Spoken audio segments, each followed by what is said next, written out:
The entire airport froze. A police dog planted himself in front of a departing aircraft and refused to move. What came next unraveled a secret so massive it sent shock waves through national security. The morning air was thick with fog as operations commenced at Harrison Field International Airport on the outskirts of Richmond, Virginia. Passengers moved in waves through the security checkpoints, dragging suitcases and sipping coffee, unaware that their routine flight would soon become the center of a national headline. Flight HL229 to San Diego was set to depart at exactly 10:05 a.m. Inside Gate 14, Captain Warren Briggs, a seasoned pilot with over 2 decades in the cockpit, reviewed his flight plan one final time. His demeanor was calm, with the quiet confidence of a man who had faced emergencies at 30,000 feet and walked away without panic. Across from him, his co-pilot, Alicia Navarro, scrolled through her tablet with precision. "Weather's clear," she said. "Tailwinds are favorable. Looks like we'll land 10 minutes early. Let's just make sure we take off on time," Warren muttered, fastening the last button on his crisp Navy uniform. At the same moment, a few terminals down, K-9 officer Daniel Hartley completed his security sweep with his partner, a 4-year-old German Shepherd named Diesel. For 2 years, Diesel had been Daniel's right hand in dozens of airport assignments. The bond between them was unshakable. Where Daniel went, Diesel followed, and where Diesel stopped, danger usually followed.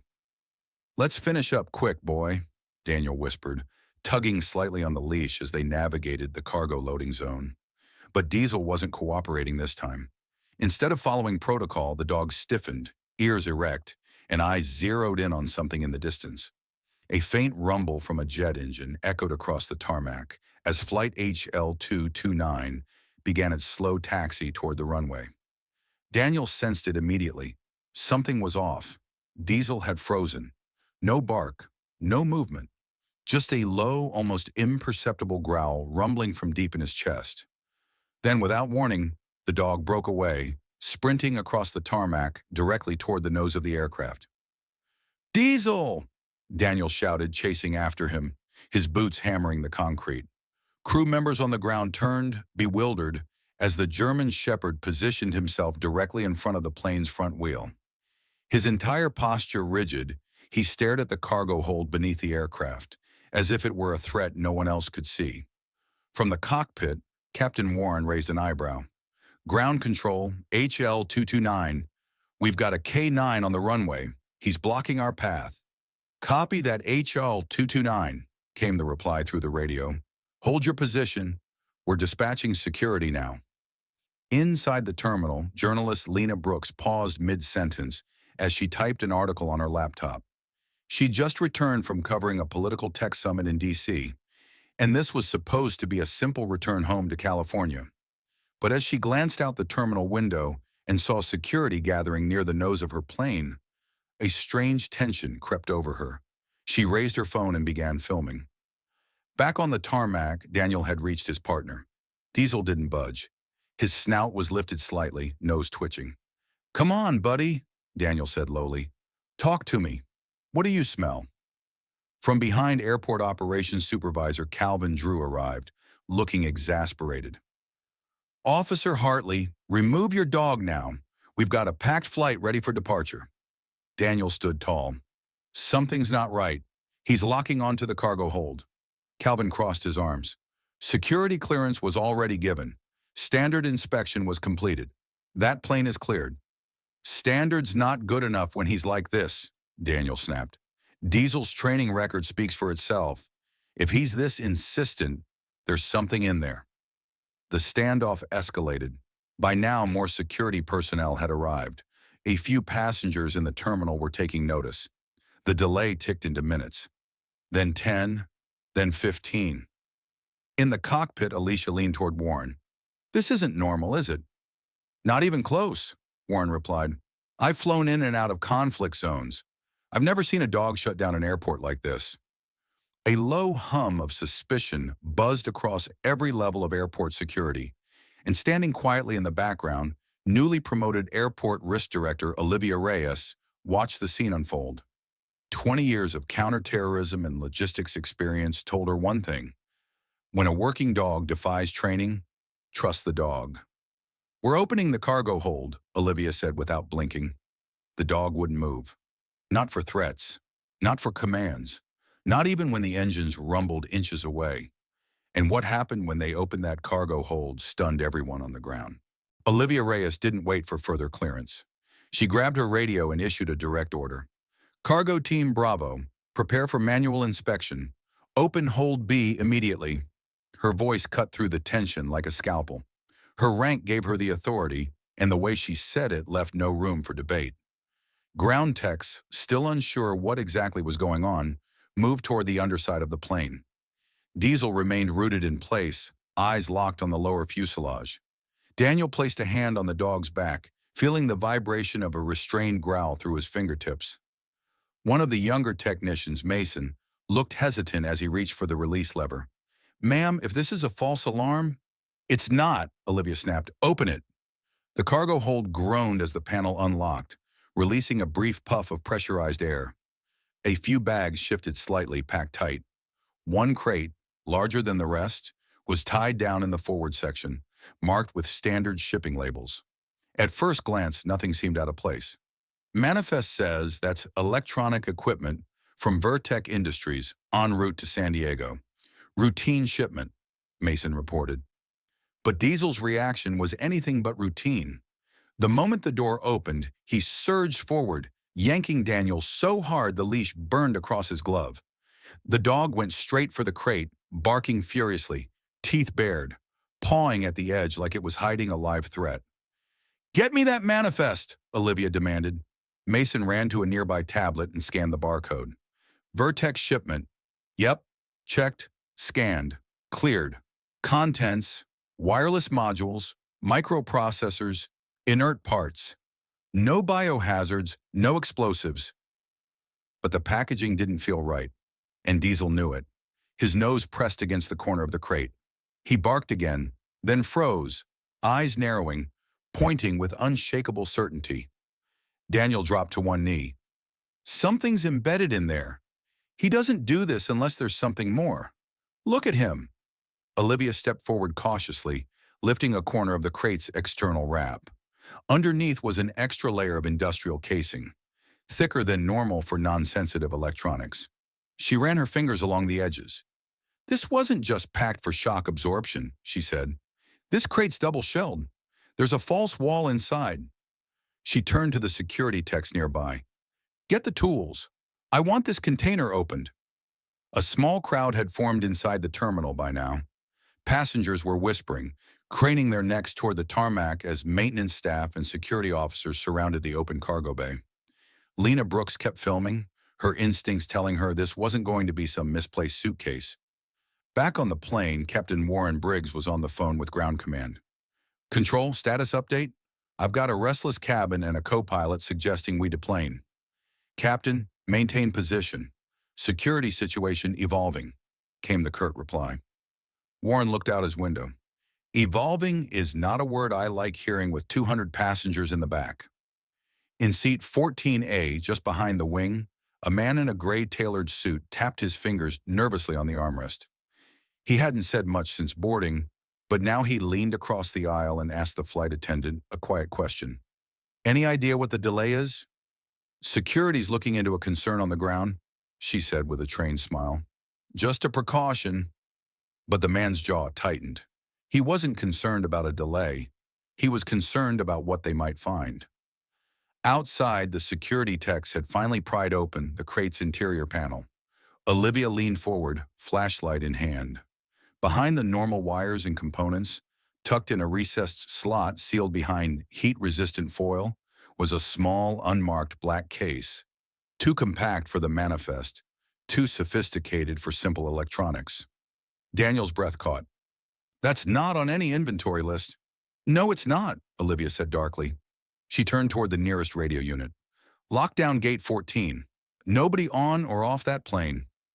Passengers inside the terminal began murmuring louder. Lena had stopped recording. She now leaned forward in her seat, suddenly understanding she was in the middle of something far beyond a travel delay. Back under the plane, Olivia and Daniel carefully examined the mysterious case without touching it directly. It had no external markings, no brand, no barcodes. Daniel radioed the airport's bomb disposal unit. "This is Officer Hartley. We have a sealed, undocumented container discovered during secondary cargo inspection. Dog unit flagged it. We need EOD personnel immediately." The voice on the other end confirmed the dispatch. "ETA, 7 minutes." Olivia exhaled, a hard, shallow breath. "Until we know what this is, we're treating it as a credible threat." And with that, the airport's automated emergency alert protocols activated. A single dog stopped the plane. But now that mysterious black case he found was doing something even more dangerous, activating a response from people who weren't supposed to exist. Airport-wide alerts blared across Harrison Field International, their steady tones slicing through conversations and boarding calls. Screens throughout the terminal flashed red.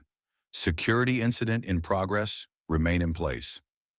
Inside the Secure Operations Center, Olivia Reyes stood at the head of a room full of monitors, radios, and rapidly typing analysts. Aerial footage from drones above the tarmac streamed live, capturing the perimeter being shut down, officers redirecting vehicles, and the containment unit racing down the access road. She leaned in close to the monitor linked to the bomb squad's body cams. "Visual confirmation on the container?" "Confirmed," came the voice of Sergeant Caleb Monroe, head of EOD response. "Unmarked case, sealed. No residue, no external wiring, no obvious explosive indicators. Still treated as active," Olivia instructed. "Our K9 team flagged it. I trust the nose more than scanners." As she spoke, Daniel remained on the tarmac with Diesel, standing just out of the cordon zone. The dog was still focused on the crate, but his posture had shifted. He was calmer now, yet watchful, like he knew the danger was no longer immediate, but far from over. Back in the terminal, Lena Brooks paced slowly, her phone still recording surreptitiously. She noticed the rising tension among the staff. Gate agents whispered in tight huddles, and TSA officers moved with unusual urgency. But it wasn't fear that bothered her. It was precision, as if some of them already knew what protocols to follow before the alert had even sounded. Onboard flight HL-229, Captain Warren Briggs finally gave the order. "Alicia, begin deplaning prep. Something tells me we won't be flying anytime soon." "Copy that," she said, flicking the intercom switch. "Ladies and gentlemen, due to a developing security situation, we are returning to the gate. Please remain seated until we confirm the next steps with Airport Command." In seat 14A, the man in the tailored suit was already gathering his things. He moved with calculated ease, as though he expected this moment. But when a flight attendant asked him to remain seated, his eyes narrowed. "I need to make a call," he said quietly, stepping toward the lavatory. Once inside, he didn't use the toilet. Instead, he pulled out a second phone, sleek, encrypted, and dialed a number only a few knew. "Package has been discovered," he said after a pause. "Dog unit, German Shepherd. Airport security's escalating. It's not going to plan." The voice on the other end didn't ask questions, just responded with 3 words. "Go dark now." He ended the call, smashed the burner phone against the sink, and dropped the pieces into the waste unit. As he exited the lavatory, his expression was blank, but behind his eyes was a storm. Outside, the bomb squad had carefully extracted the black case from the container. It sat now in an armored shell surrounded by blast barriers. Sergeant Monroe's team used scanners, chemical sensors, and electromagnetic sweeps. Every reading came back inconclusive. "It's dead quiet," Monroe radioed. "Whatever this is, it's designed to hide, not explode." "That makes it worse," Olivia replied. Meanwhile, Daniel stepped aside to answer a call from someone he didn't expect. Olivia's assistant, Carla. "There's something you need to see," she said urgently. "I ran the manifest entry on the crate. Vertec didn't log any outgoing shipment today. That barcode was forged." Daniel's blood went cold. "You're sure?" "Triple-checked it. That crate doesn't exist in Vertec's system. Someone manually inserted it into the cargo list after initial clearance." "How?" Daniel asked. "It had the right clearance code, but that code expired 6 months ago. Someone recycled an old security hash and spoofed the scan." Daniel looked back at Diesel, then toward the tarmac. Someone planted that shipment and made it invisible to every normal layer of detection, except a dog. He ended the call and approached Olivia, relaying everything. She didn't flinch. Then this just became something bigger than an airport lockdown, she said. Get ready for visitors. If this goes the way I think it's going, federal suits will be here in 30. Daniel's phone buzzed again, but this time it was a restricted number. He answered cautiously. Hartley. Officer Hartley, my name is Natalie Stone. I'm with National Aviation Integrity Command. I need a private word. Who authorized this line? Your airport director did. Check your logs. He checked. The authorization was valid. Go ahead, he said carefully. Daniel's pulse quickened. So what are they moving? A pause, then, that's what we're here to find out. But you should know, the last officer who flagged a similar case disappeared before his report was filed. Daniel looked down at Diesel. Loyal, fearless, unshakable. Not this time, he said. Natalie's voice hardened. Good, because from this point forward, everything you do could save lives or put a target on your back. He thought he was following airport protocol, but the moment he picked up the phone, Officer Daniel Hartley realized he'd stepped into a conspiracy that could get him and his dog silenced forever. Daniel hung up the call with Natalie Stone, his thoughts racing. What she said wasn't a theory. It was a warning. Something was being trafficked through Harrison Field, slipping past high-level security with fake documents, fake inspections, and real-world consequences. And only Diesel had caught it. He turned just as Olivia Reyes approached, walking briskly from the operations center. Her tablet was in one hand, her expression grim. The FBI just arrived, she said. They want to take control of the investigation. Of course they do, Daniel muttered. Let me guess. They brought their own story and their own conclusions? They want the case, the manifest logs, the crate fragments, and the video feeds. All of it. Are we handing it over? I'm not, Olivia replied, tightening her grip on the tablet. I've already duplicated everything and sent encrypted copies to external cloud storage under backup accounts. If this gets buried, I want proof it existed. Daniel exhaled. Smart move.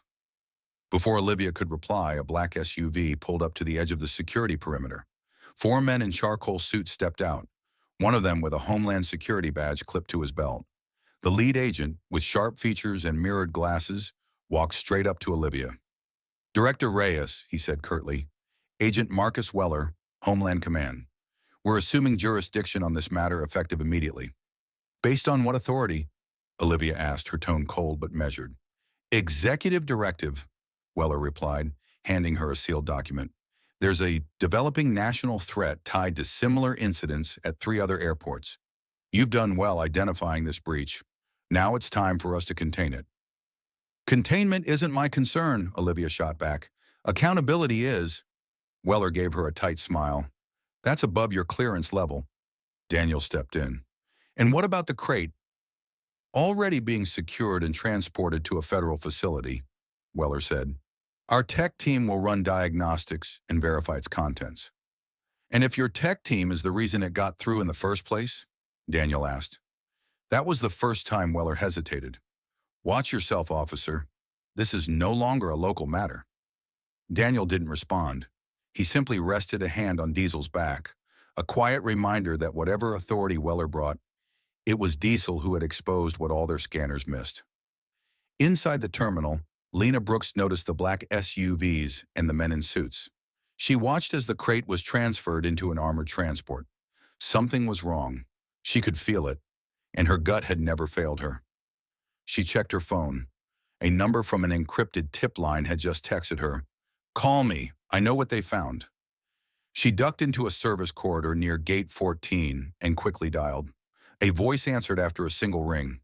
Ms. Brooks? Who is this? You don't know me, but I know what was in that crate, and you're the only one who's asking the right questions. Lena's fingers tightened around her phone. What's in the crate? A neural architecture component, military grade, designed to interface with surveillance devices undetectable by standard airport systems. And what's worse, it's not the first time this has happened. Her breath caught. How do you know all this? Because I helped build it. I worked for Orion Systems, one of Vertex's shadow subsidiaries. They've been funneling components across the country for over a year, all under fake manifests, all under radar. Why are you telling me now? Because I saw what that dog did, and because someone needs to blow this open before it's too late. Before Lena could respond, the call ended. She stared at her phone, adrenaline surging. Back on the tarmac, Agent Weller and his team finished logging the evidence. Olivia stood silently, arms crossed, watching as the last of her team's work was boxed, zipped, and loaded away. "You're going to lose control of this," Daniel warned her quietly. "I never had it," Olivia replied, "but I'm not walking away." Just then, Diesel growled again, this time low and toward the terminal. His eyes locked on the glass-walled departure lounge where a group of passengers stood watching. But Daniel saw who Diesel was watching specifically. The man in the gray suit from seat 14A, now on his phone again, but looking directly at them. "You see him?" Daniel asked Olivia. "He's not nervous about a bomb threat. He's angry that something was found." The man locked eyes with Daniel for a split second, then turned, disappearing into the terminal crowd. "Go," Olivia ordered. "Follow him. Discreetly. I'll handle Weller." Daniel unclipped Diesel's leash. "You heard her. Let's move." As they entered the terminal, their target already vanishing into the crowd. Neither of them realized they weren't just tracking a suspect anymore. They were chasing a trail that would lead them into the very core of a hidden operation years in the making. He wasn't just running from airport security. He was vanishing like someone who'd done it before. And what Officer Hartley found in that pursuit would change everything they thought they knew about the threat. Daniel moved swiftly through the terminal, Diesel at his side, eyes scanning for the gray suit. The crowd inside was thick. Business travelers, families, airline staff, and for a moment, the man had vanished entirely. Then Diesel pulled, a sharp, purposeful tug toward the far left corridor leading to the airport's executive lounge level. Daniel followed without hesitation, weaving through onlookers who glanced up in confusion. In the distance, the man turned a corner, but not toward an exit. He was heading for a restricted stairwell. Diesel growled softly. "You've done this before, haven't you?" Daniel muttered under his breath. "You're not panicking. You're executing a plan." As they neared the stairwell door, Daniel saw it click shut behind the man. He tapped his badge at the scanner. Denied. "Locked out?" He looked down. "Diesel, track." The dog's nose hit the floor immediately. He sniffed twice, made a tight circle, and then turned around, leading Daniel through a different hallway toward a service elevator. Clever, Daniel realized. The man hadn't gone up the stairs. He'd used the stairs to throw them off. Diesel was already rerouting based on scent. They exited the elevator on the lowest level, beneath baggage claims, an area mostly reserved for ground staff and security. The halls here were dimmer, quieter, and eerily deserted. A soft sound echoed, footsteps not far ahead. Daniel motioned for Diesel to slow as they rounded a corner. There, just beyond a chain-link security gate, stood the man in the suit. Now without his blazer, sleeves rolled up, tapping something into a secure keypad. Daniel drew his weapon. "Federal officer, don't move." The man hesitated, then entered the code and vanished through the door as it slid open. Daniel reached the gate a second too late. It slammed shut behind the suspect. Beyond the glass, the man sprinted into a side tunnel that led toward a private hangar access zone. "Control, this is Officer Hartley," Daniel radioed. "Subject in violation of restricted access code, pursuing toward private jet corridor beneath Hangar 6. I need immediate lockdown." "Copy that," came Olivia's voice. "Sending teams to cut off exits. Stay with him. Don't engage unless forced." Diesel barked once, pulling toward the door. The gate clicked. The override had just come through. Daniel opened it and gave chase, his breath quick and controlled, footsteps echoing off concrete. As he followed, something strange caught his attention. Keypads and cameras along the tunnel walls. All active, yet the system wasn't logging this man's access anywhere. Whoever he was, he had clearance. Or someone had buried his tracks. The corridor bent sharply, opening into a cavernous maintenance chamber lit by hanging work lamps. In the center stood a parked service vehicle, and crouched beside it, hastily removing a hard case from the underside, was the man in the suit. Daniel raised his weapon again. "Stop! Hands where I can see them." The man froze, then slowly stood and turned. "You're making a mistake." "Not as big as the one you just made," Daniel replied. "You're under arrest." The man chuckled. "Arrest me? You don't even know what's in that case." Diesel crept forward, ears back, ready to pounce. "What is it?" Daniel asked. The man's expression shifted. Less arrogance now, more calculation. "Proof, leverage, insurance. Call it what you want. But if you arrest me, it disappears." "That sounds like a threat." "It's a fact," the man said coolly. "You've got a dog who found something the government's been pretending doesn't exist. You think I'm the villain? I'm the reminder that this isn't about one crate on one flight. It's about every airport in this country." Daniel stepped closer. "Then tell me what you're protecting."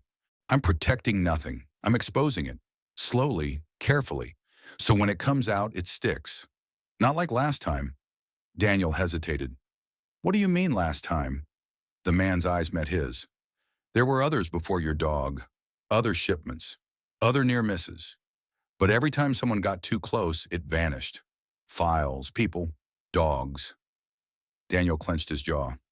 "That's not happening again." A burst of static in his earpiece interrupted him. "Hartley, this is Control. We've got security cams tracking your location. Backup is 2 minutes out. Do not engage further."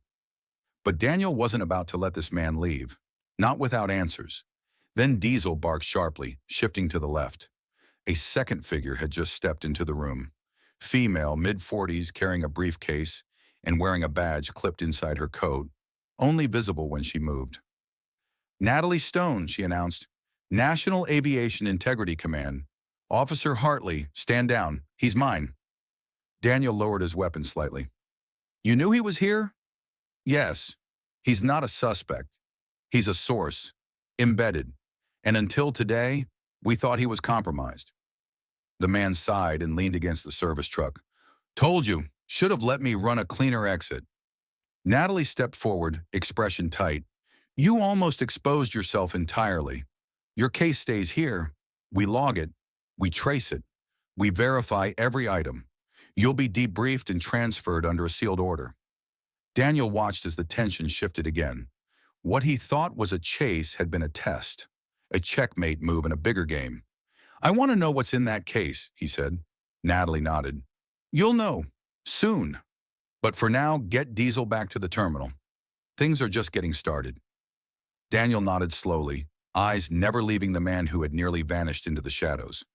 "Next time, don't run." "I wasn't running," the man replied. "I was trying not to get buried." As Daniel turned to go, Diesel staying close to his side, he realized something chilling. They hadn't just caught someone. They'd been allowed to.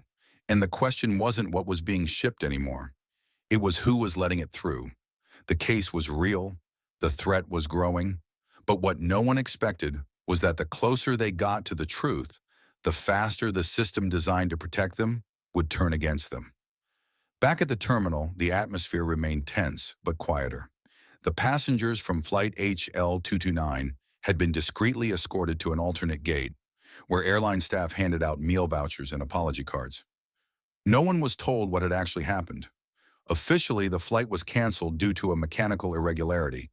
Unofficially, something far more dangerous had been intercepted. In a conference room tucked behind the airport's K9 training facility, Olivia Reyes stood in front of a projection screen displaying shipment logs, flight maps, and classified data sent to her by Natalie Stone's agency. Lena Brooks sat near the back, notebook open, recording every word she was allowed to hear.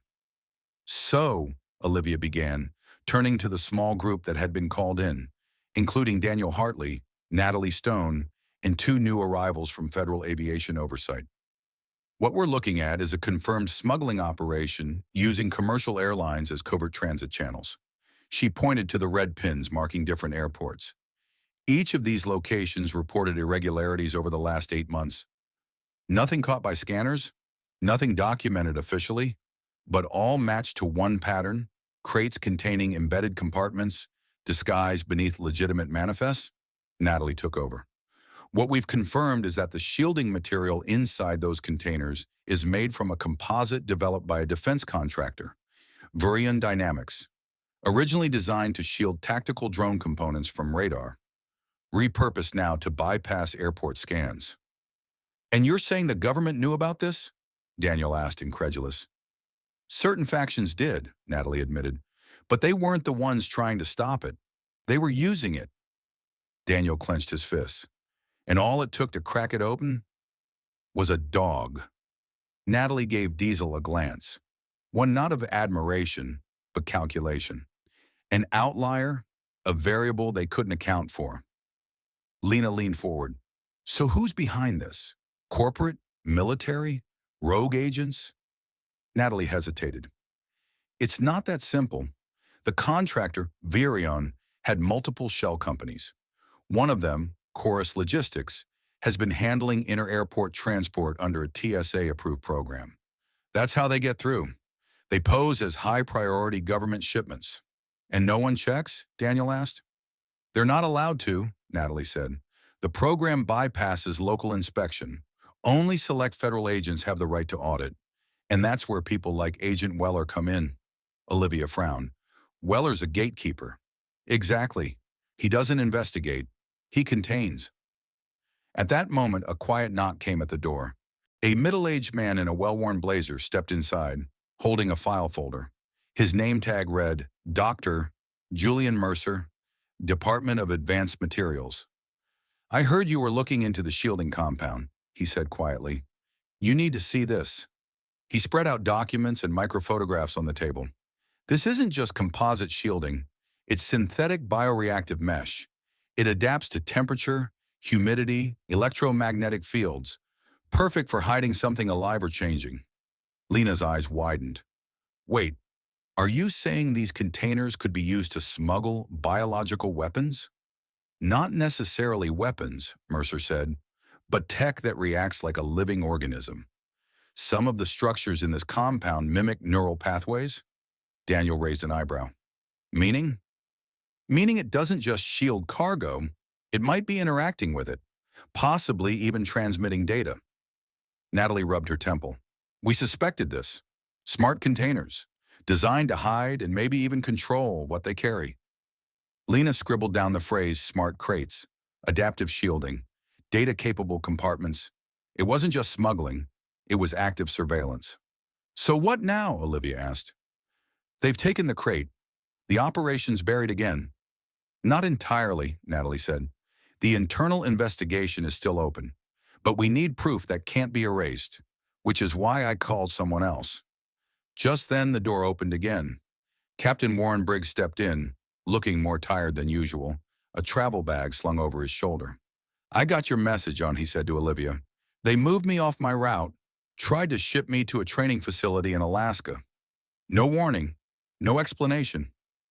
Natalie nodded. That's what they do when someone gets too close. Isolate, redirect, discredit.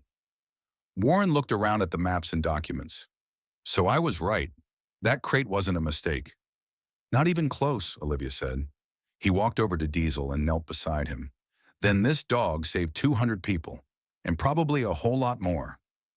Daniel didn't speak, but the pride on his face said everything. Lena put down her pen. So what happens if they come for the dog? The room went quiet. Natalie finally answered. Then we make sure he's never alone. Daniel looked at Diesel, whose eyes were locked on the door, always watching. I'll keep him safe, he said. Good, Natalie replied. Because if what we suspect is true, Diesel's nose might be the only thing left between this operation and complete invisibility. The crate had been found. The officials were watching. But no one was prepared for the moment the footage surfaced, and they realized someone was rewriting history in real time.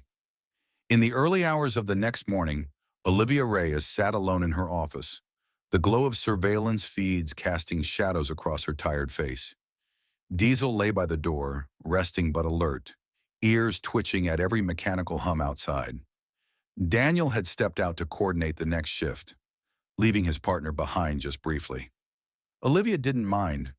In fact, she welcomed the quiet companionship. On screen, the footage from the cargo loading dock replayed again. The moment Diesel halted the plane, the exact second he zeroed in on the crate. She'd watched it a dozen times now, but something felt off this time. She leaned forward. What? Rewinding the file, she watched as the timestamp flickered. Once, then again. Then the entire video froze. A message appeared. Archive footage not found. She blinked. Number, no, no, no. Switching feeds, she checked the redundant server copy. Same result. The file had been overwritten. Or worse, scrubbed entirely. Her office door burst open. It was Carla, her assistant, holding a portable drive in both hands and breathing hard. Don't trust the servers, she blurted. They've wiped everything. All the crate footage, all the tracking. It's gone. Olivia stood. Where did you get that? Carla handed over the drive. I pulled a manual backup right after we flagged the container. I was going to clean it up later. But now, they plugged it in together, scanning through grainy, lower-res backups. It was there, the truth. The dog, the crate, the black box. Everything Homeland Security claimed never existed. Olivia's pulse quickened. If they're wiping footage, they're prepping a rewrite. They're going to make it look like the alert never happened. You mean a total data erasure? Carla asked. Number worse. Olivia's voice dropped. They're going to fabricate a new story to explain the delay. Across town, Lena Brooks was already one step ahead. In a rented workspace above a closed bookstore, she met with a trusted digital forensics contact, Max Yoon. Max was once a white-hat hacker under contract with the federal government until he started digging where they told him not to. What you sent me was real, he said, sipping from a chipped coffee mug. Too real. This isn't just deletion. This is reconstruction. They didn't just erase the video, they rebuilt it. He clicked a few keys. On screen, two videos played side by side. The original, Diesel stopping at the cargo bay. Security teams converging. The crate being pulled. The fabricated one, no dog, no chaos. Just a clean loading sequence. Normal chatter. A maintenance van rolling by with nothing unusual. Lena stared. How is this even possible? They replaced the airport's live feed with a dummy loop, Max said, and they updated the cloud backup to match. If you didn't have that flash drive from Carla, you'd never know. Lena shook her head. So anyone looking this up officially will see the fake version. Exactly. She leaned back. We need to go public. Max hesitated. You do that now, and you won't just get discredited, you'll get erased too. Back at the airport, Daniel returned to Olivia's office just as she disconnected the external drive. He saw the look on her face before she even spoke. They're rewriting us out, she said. Daniel's fist clenched. Then we take control of the narrative. But before Olivia could respond, a new email appeared on her secured laptop. The sender was blocked. The subject line read, "For your dog's sake, stop digging." Attached was a single image. Diesel sitting outside her office just moments earlier, taken from a high angle. Security camera? Number wrong angle. This was someone watching from inside the building. Olivia turned pale. They're not just watching the airport anymore. They're watching us. She slid the image to Daniel. He didn't speak. His eyes narrowed, and then his phone buzzed. A call from Captain Warren Briggs. Daniel answered. Yeah? Check your email, Warren said, his voice tight. They've reassigned me again, but this time it's not to Alaska. It's to a classified training event in Nevada. Except, I called a friend. There is no training event. Daniel already knew where this was going. They're moving pieces, he muttered, isolating anyone connected to that flight. Olivia walked over to Diesel, kneeling down beside him. They're not afraid of the crate. They're afraid of what it represents. Proof they can't control, a break in the system. And Diesel, Daniel said, is that break. Just then, Carla burst back into the room. Someone just tried to revoke your K9 access codes. Daniel spun around. What? They logged into the federal handler system using a backdoor key. They're trying to strip your credentials and reassign Diesel to a different handler in under 24 hours? No, Daniel growled. He doesn't go anywhere without me. Olivia's jaw tightened. Then we're out of time. We need to go above the chain of command. Someone immune to internal pressure. Someone who can issue a lockdown. Who? Carla asked. Natalie Stone stepped into the room as if on cue. I think it's time we talk to someone on the oversight committee. Daniel looked between them. If we can't trust the system, he said, then we expose it. And in that moment, everyone in the room understood. They weren't just trying to protect a heroic dog anymore. They were trying to stop an invisible system from erasing the last truth they had left. They tried to delete the footage. They tried to reassign the dog. But now the people trying to bury the truth were about to find out. They weren't the only ones with power. By noon that day, the air inside the secure room at Harrison Field felt tighter, hotter. Not because of the weather, but because everyone inside it knew the clock was ticking. Diesel's reassignment paperwork had already started processing. Once finalized, it would be irreversible. Olivia Reyes stood beside a map projected across the wall, tracing red lines that connected airport incidents across the country. Natalie Stone tapped her finger against a tablet loaded with encrypted files. Across the table, Lena Brooks prepped her next story draft, not for publication, but as insurance. If they pull Diesel in the next 12 hours, Daniel said, pacing, they'll either sedate him or place him in isolation. He's the only one who can detect what their tech won't. Once he's out of the picture, we lose our one edge. Natalie looked up. We won't let that happen, but we need a federal override. From who? Olivia asked. Everyone in Homeland who's touched this has either buried it or gone silent. Natalie unlocked her phone and typed a message into a secure app. We're going outside Homeland, Oversight Committee, Congressional Liaison. I have one contact I trust, Senator Camille Vaughn. She chairs the subcommittee on transport infrastructure and aviation security. Daniel frowned. A senator? We're bringing this into the political arena? We have to, Natalie said. They've escalated this beyond operational secrecy. If they're rewriting files, reassigning dogs, and threatening handlers, this is no longer internal, it's systemic corruption. And Vaughn won't just bury it, Olivia asked. She's made her career exposing backroom deals and bad contracts. She already questioned the budget spikes tied to Virion Dynamics last fall. Lena spoke up. I've interviewed her before. Tough, media savvy, doesn't spook easily. Natalie pressed send on the message.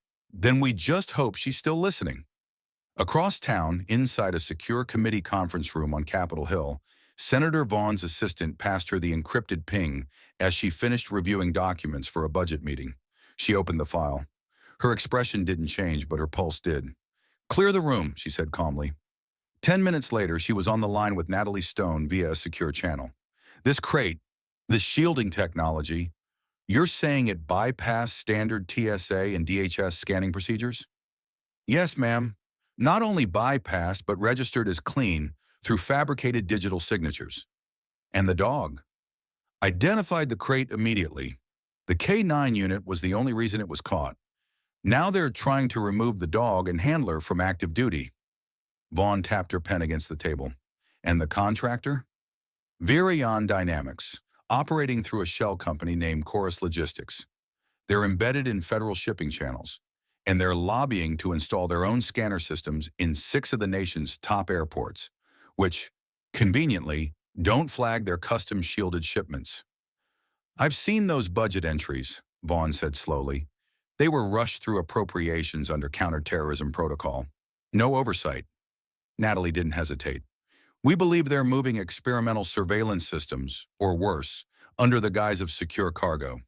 Senator Vaughn stood and walked to the window of her office, looking down on Constitution Avenue. Send me everything. All files, handler reports, K9 certifications, the real footage.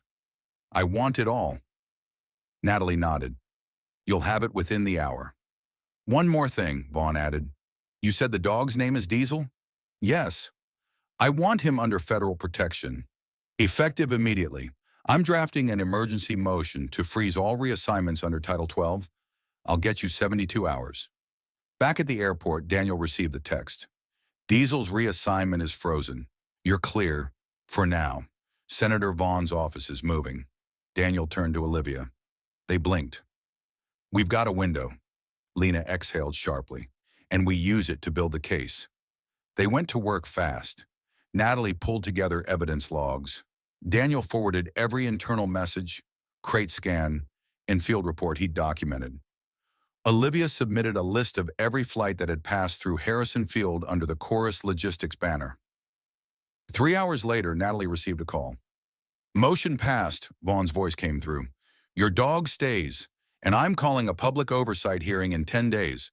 We're about to put this in front of the country. Daniel looked down at Diesel, who lay quietly beneath the desk, eyes open, ears twitching. This isn't over, Daniel said. It's just beginning, Natalie replied. But as the team regrouped and planned their next steps, they didn't know one thing. The enemy had already anticipated this move, and they were preparing a counterstrike. Not just through legal channels, they were activating a different kind of weapon. Not technology, not politics, disinformation. And it was coming for every single one of them. They saved the dog. They froze the reassignment. But just as they began to fight back, the enemy shifted tactics. And this time, the battlefield wasn't physical. It was public opinion. 2 days after Senator Camille Vaughn froze Diesel's reassignment, a quiet storm began brewing online. It started with a headline. Rogue K9 handler delays national flight over false alarm. Sources claim dog was unstable. The article came from a fringe media outlet, one known to spin narratives around national security slip-ups. At first glance, it looked harmless, but to Daniel Hartley, it felt surgically precise. He stared at the article on his screen. It had everything. Unnamed airport staff citing erratic dog behavior, claims that the crate was harmless. A quote from a supposed DHS agent stating the delay created unnecessary panic and cost thousands in wasted resources.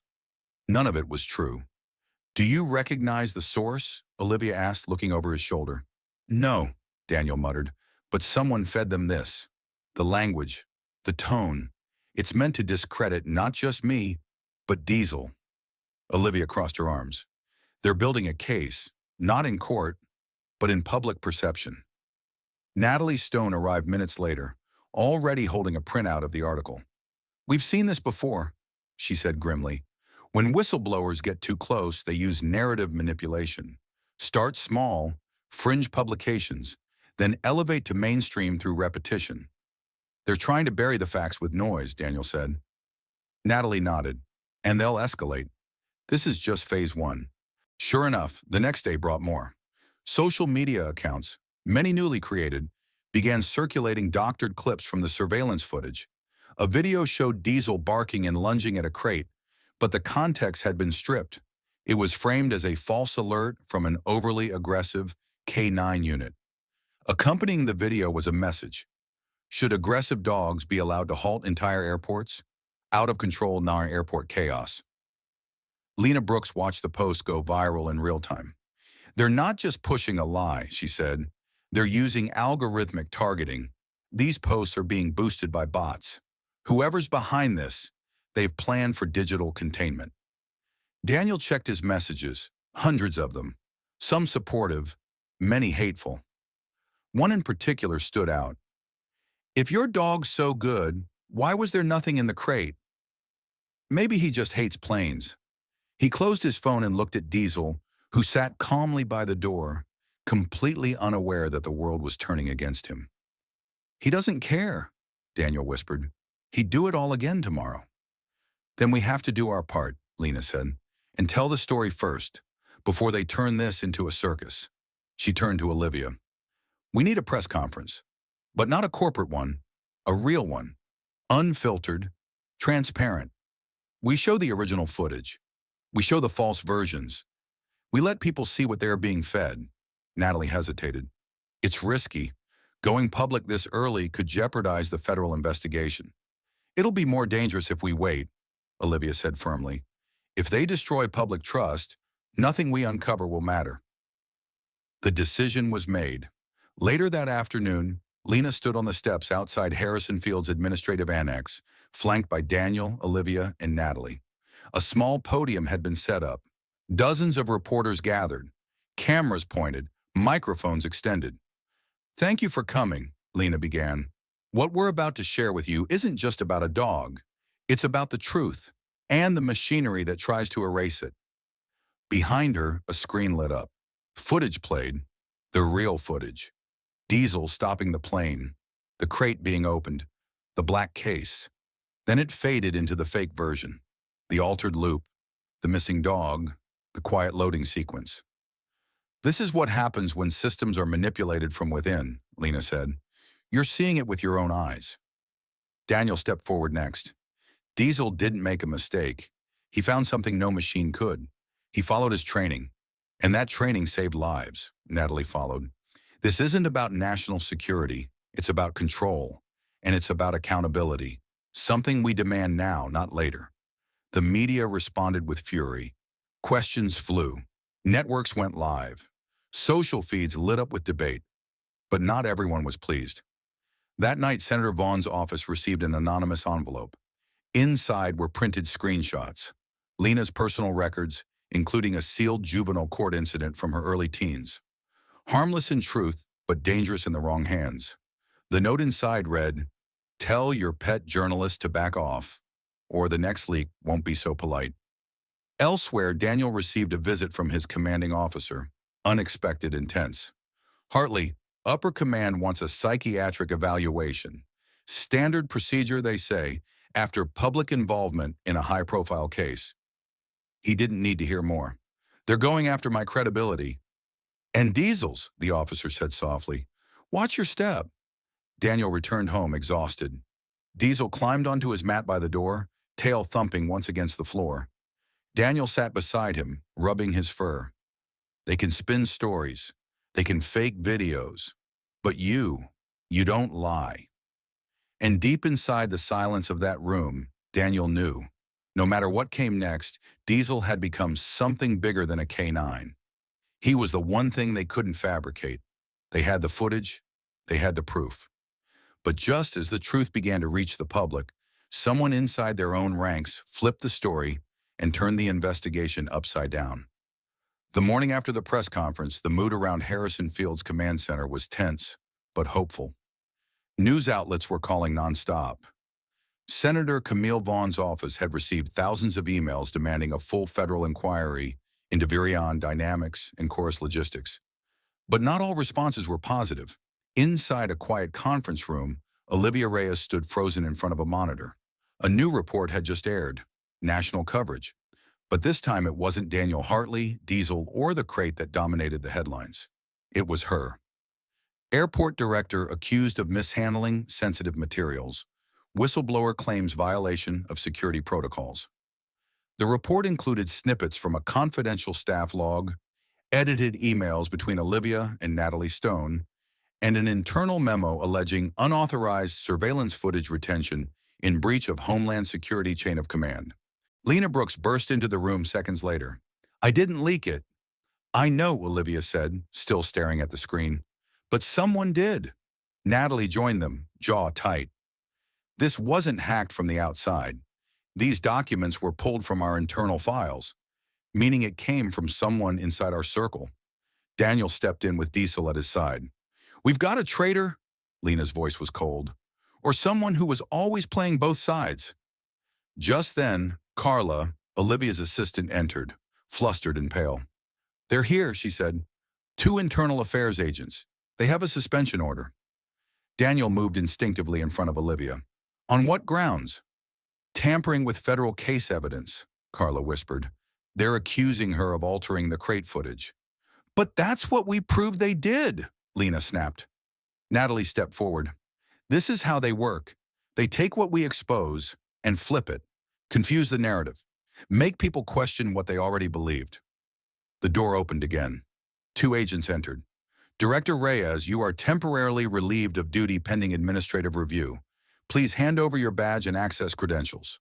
Olivia remained composed. "I will comply, but understand this. I haven't deleted anything. I've only preserved what the public has a right to know." As she handed over her credentials, her eyes met Daniel's. "Don't let them take Diesel, not for 1 second." "I won't," he promised. After she was escorted out, the room felt emptier, yet more dangerous. The message was clear. Anyone could be next. Natalie turned toward Lena. We need leverage, something bigger than footage, something they can't erase or spin. I've been chasing a lead, Lena said. A logistics manager at Chorus, anonymous source, claims to have access to the original internal cargo scan from the day of the HL229 flight. And, Daniel asked, he says it wasn't just one crate. There were two. Only one was declared. Natalie's eyes widened. You're saying there may have been another shipment on that plane? Hidden deeper? Lena nodded. He's scared, but he's willing to talk. In person. Off the grid. Where? Daniel asked. Industrial Park in South Arlington. Abandoned warehouse he once used as a proxy hub. Tonight. Natalie crossed her arms. Then we go. All of us. We bring backup, cameras, witnesses. Daniel's phone buzzed. It was Senator Vaughn. He answered. Go ahead. Her voice was low. There's been movement in the Senate. Virion has triggered a national emergency clause, claiming your investigation compromises sensitive technological initiatives vital to national security. What does that mean? It means they're trying to fast-track immunity, blanket protection from civil and criminal liability. Daniel's grip tightened. They're trying to legalize what they've already done. You've got one chance left, Vaughn said. Get me evidence that this technology has already harmed or endangered U.S. citizens.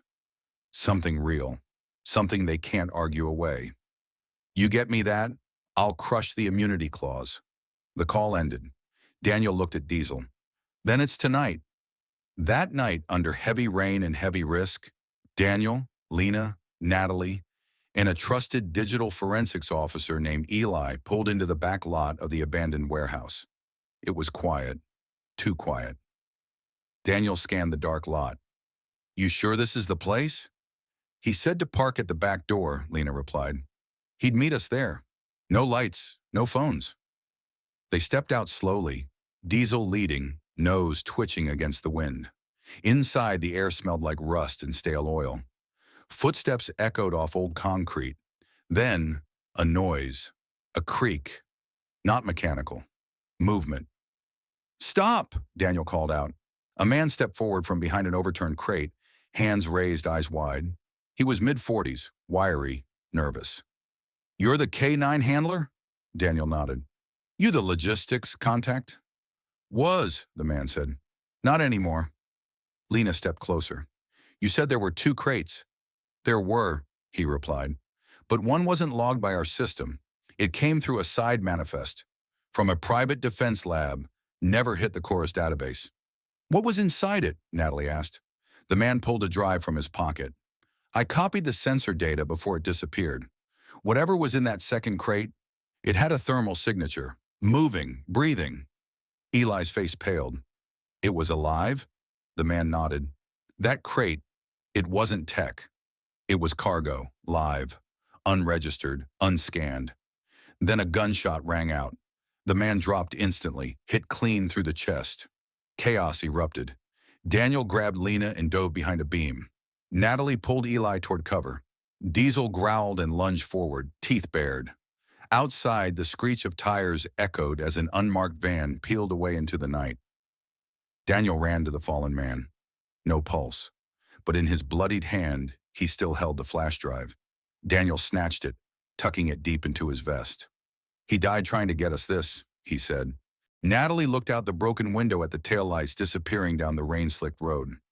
And someone just risked everything to stop it from being seen. Inside the silence, Diesel barked twice. Sharp, urgent. The threat wasn't over. It had just evolved. The crate wasn't carrying just tech. It wasn't just hiding electronics. What the drive revealed confirmed their worst fears and forced them to realize the truth was darker, riskier, and more controlled than anything they'd faced before. Back inside the secure briefing room at Harrison Field, Natalie stood with her arms crossed as Eli, the forensic analyst, plugged the recovered flash drive into an offline decryption terminal. Daniel, Lena, and Senator Vaughn, on a live encrypted video call, watched in silence as the terminal came to life.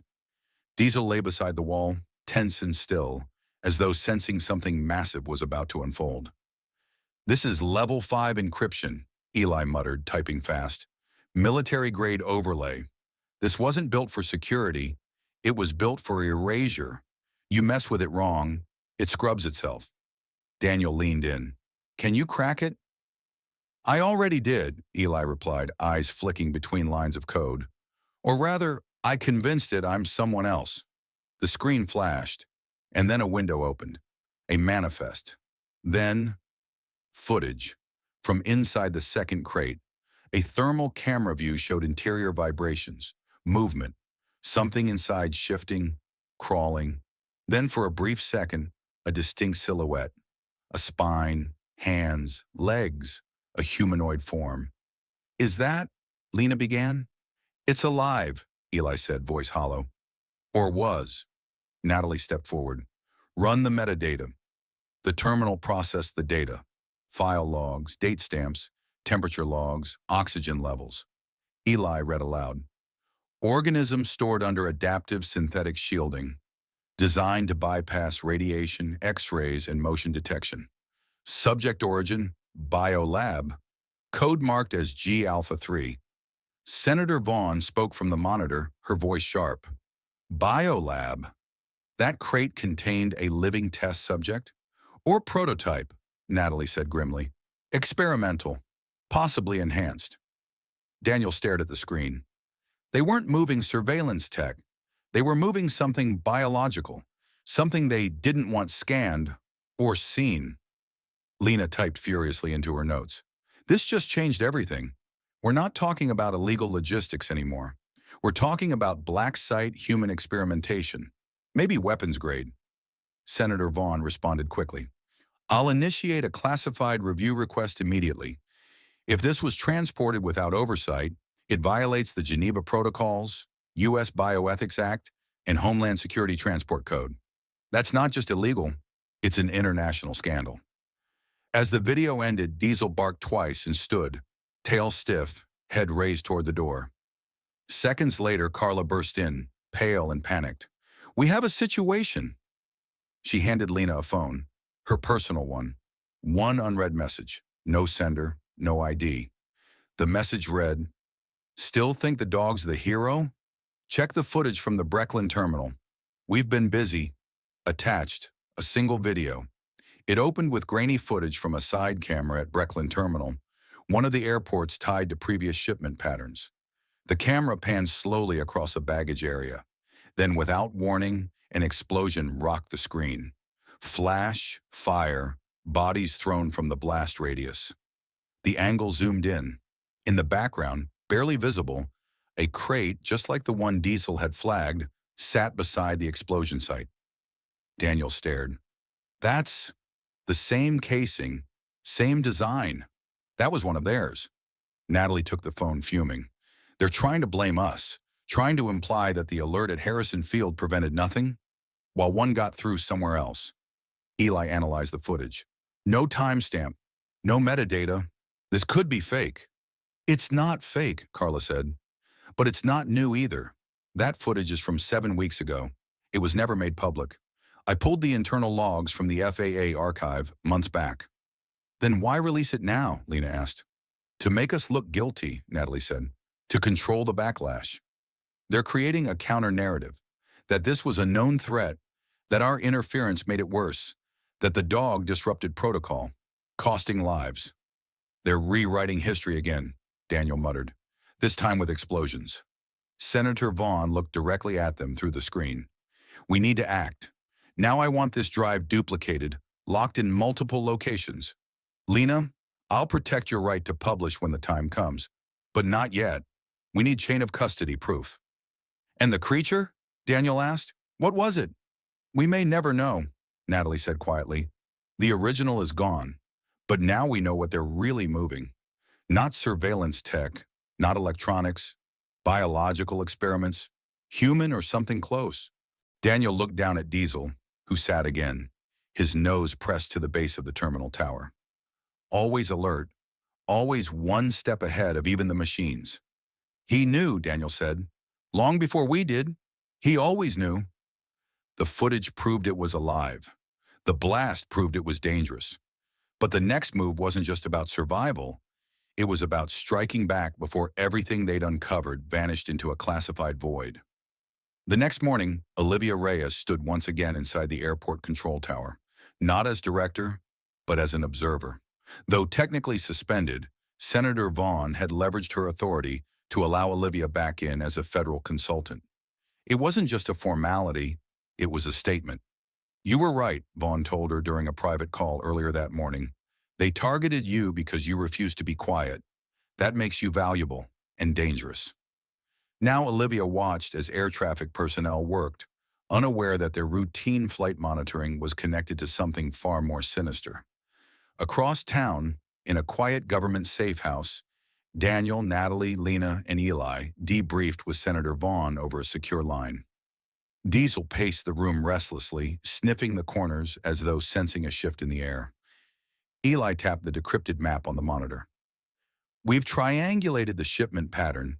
Every crate, real or staged, originated from a logistics hub in Western Maryland, a facility registered under a shell company, Harbor Path Solutions. Natalie leaned in.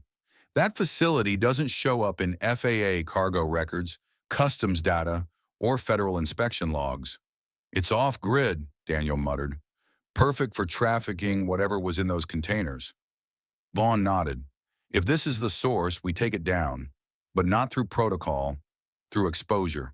We raid it, document everything, and push it to the Oversight Committee live. Olivia entered the room, a flash drive in hand. We have another card to play. Daniel stood. What is it? An encrypted feed from the Breckland terminal. I accessed it through a proxy account. One of the junior agents copied a full surveillance backup before the original was purged. She plugged in the drive. The footage began to play. It was the explosion again, but this time from another angle. And what they saw shook them all.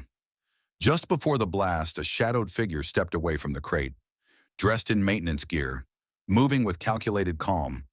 The footage zoomed slightly. The figure tapped something on their wrist just before the detonation. Lena paused it. That's not a random attack. That was a controlled detonation? Natalie leaned closer. They sacrificed the shipment, burned it to create chaos, and to hide what was really inside. Daniel narrowed his eyes. So that's their playbook.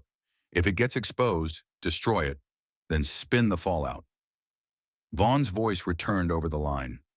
I want boots on the ground in Maryland in 12 hours. I'll sign the authorization for a cross-agency joint task team. I'm going too, Daniel said immediately. Then you're taking Diesel, Vaughn replied, because if they're hiding more of whatever was in that crate, he's our only chance at finding it. Later that evening, the team loaded into 2 blacked-out SUVs, heading toward the Maryland facility. Armed agents from Federal Aviation, Homeland Security, and Congressional Investigations followed discreetly behind in unmarked vans. Natalie sat beside Daniel, loading the crate footage onto a secure tablet for documentation. We won't have much time once we breach. If they get wind of this, they'll scrub everything. I'm counting on Diesel to beat them to it, Daniel said. Diesel sat up, ears perked as if sensing his name. Daniel smiled and reached over, rubbing behind his neck. You ready, partner? Diesel gave a low bark. Not loud, not aggressive, just focused. Thought so. As the convoy neared the coordinates, the dense woods opened to reveal a massive hangar-like building with no signs, no staff, and no activity. Just fencing, a surveillance tower, and a secure access gate that looked like it hadn't been touched in weeks. But appearances, they all knew, meant nothing. Eli activated his scanner. Thermal activity, multiple warm zones. They're inside, hiding. Daniel stepped out, Diesel at his side, while Natalie and the federal team approached the gate. They breached it quietly. Inside, the air smelled like ozone and industrial cleaner. The lights were low, but as Diesel stepped forward, his nose twitched. He turned left, then bolted, leading Daniel through a dark corridor into a chamber lined with cargo containers. Diesel barked once, then twice, sharp and certain. Daniel scanned the row. Each crate was marked with nondescript numbers, but one glowed faintly in the infrared. Inside it, movement. Natalie arrived behind them, tablet in hand. "Record this." Daniel stepped back, signaled the agents to open the container. Inside wasn't a weapon. It was a containment tank. And floating inside it was a humanoid figure. Small, thin, heavily restrained. Not a machine, not synthetic. Something else. A hybrid of biology and tech. Eyes closed, wires through the skin, breathing, alive. Diesel growled low. "Oh my God," Lena whispered. "It's real. They were building them." Natalie's face was pale. "This isn't a smuggling op. It's a test run." A federal agent beside them turned and muttered into his radio, "Package confirmed. Biological prototype located." The agent wasn't one of theirs. Before Daniel could react, the agent drew his weapon and fired into the ceiling, triggering an alarm. "All teams, retreat! They're flushing the site!"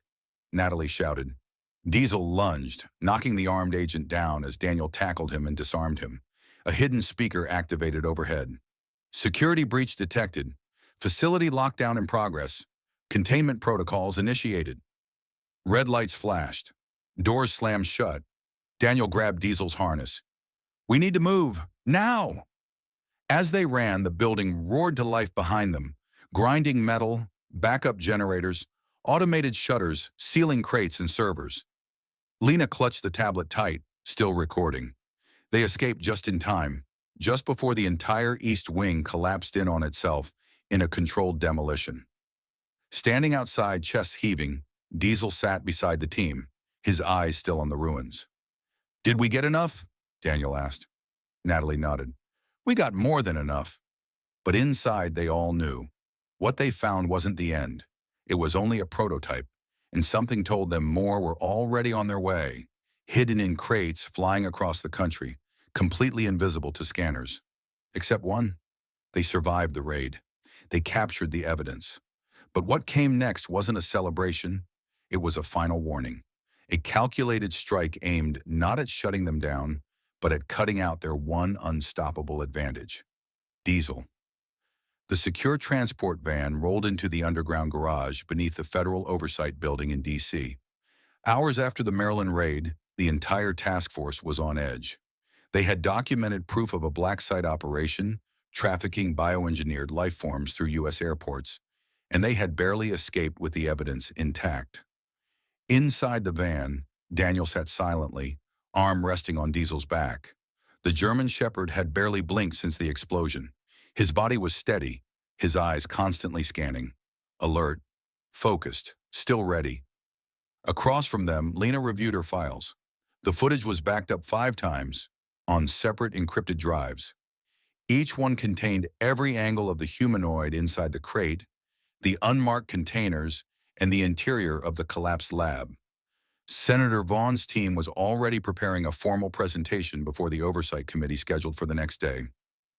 "You realize," Lena said quietly to Daniel, "if we get this into the record, it becomes part of congressional history. They can't delete it. Not legally," Daniel nodded. "Then we make sure they hear every second." Natalie joined them in the briefing room 30 minutes later.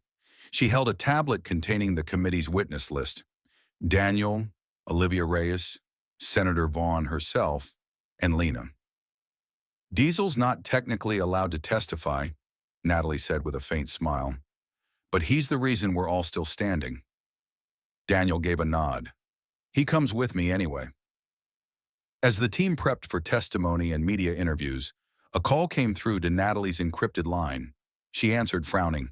"Yes?" The voice was robotic, masked. "You've come far, but not far enough." Natalie's eyes narrowed. "Who is this?" "You forced a hand," the voice said. "So now we remove yours." The call ended. Daniel stood. "What was that?" "A warning," Natalie said. "But not to me." They didn't have to wait long to find out what it meant. The next morning, just hours before the Oversight Committee hearing, Daniel was summoned to the Federal K-9 Evaluation Office. The message was marked urgent. He arrived with Diesel, expecting red tape. Instead, he was met by 3 armed agents and a woman in a gray suit. "Officer Hartley," she said, Your K-9 partner is hereby being seized for federal behavioral review. Daniel stiffened. On what grounds? She handed him a formal document. A complaint has been filed claiming your dog displayed unprovoked aggression during a classified raid. Until the review is completed, Diesel is to be removed from your custody. Daniel's voice turned cold. You're lying. The woman didn't blink. This order comes from Homeland. It is legally binding. Daniel stepped protectively in front of Diesel. I'm not handing him over. Then another voice echoed from down the corridor. Calm, controlled. You won't have to. Senator Vaughn strode toward them, flanked by two federal attorneys. This K-9 unit is under congressional protection as an active part of a federal investigation. Any attempt to seize him will be considered obstruction. If you want to explain that to the Oversight Committee, be my guest. The woman in the suit hesitated. Her hand wavered over the document. Vaughn continued. You've already tried character assassination, surveillance manipulation, and blackmail. Now you're coming for the dog? Shame on you. After a tense moment, the agents withdrew. Vaughn turned to Daniel. He stays with you. Thank you, Daniel said quietly. But Diesel didn't move. His eyes stayed locked on the woman in the gray suit, even as she turned the corner and vanished from sight. That afternoon, in front of live cameras, a packed hearing room, and dozens of media representatives, Senator Vaughn began the most explosive national security testimony in years. Beside her sat Natalie Stone, Olivia Reyes, Lena Brooks, and at the end of the row, Daniel Hartley in full uniform, Diesel seated calmly at his feet. They testified about the crates, the shipments, the black site, the cover-ups, and the biological entity. Lena presented the footage. The room gasped, then fell silent. Vaughn finished with a single line. The system failed. But one dog did not. Later that night, after a relentless day of questioning, news coverage, and threats of legal retaliation from Virion's attorneys, Daniel stood alone with Diesel on the steps outside the Capitol building. The moon was high. Diesel pressed close to him, sensing the tension wasn't over. Looks like they're going to push back harder now, Daniel said. Diesel simply stared out into the night. They thought they could erase you, Daniel said softly, but now the whole country knows your name. From the shadows, a figure watched, silent, waiting. And somewhere, deep inside a still operating lab, another crate slid into the loading zone, sealed, shielded, and bound for a new destination. This fight wasn't over. It was only evolving. The evidence was out. The world had seen the truth.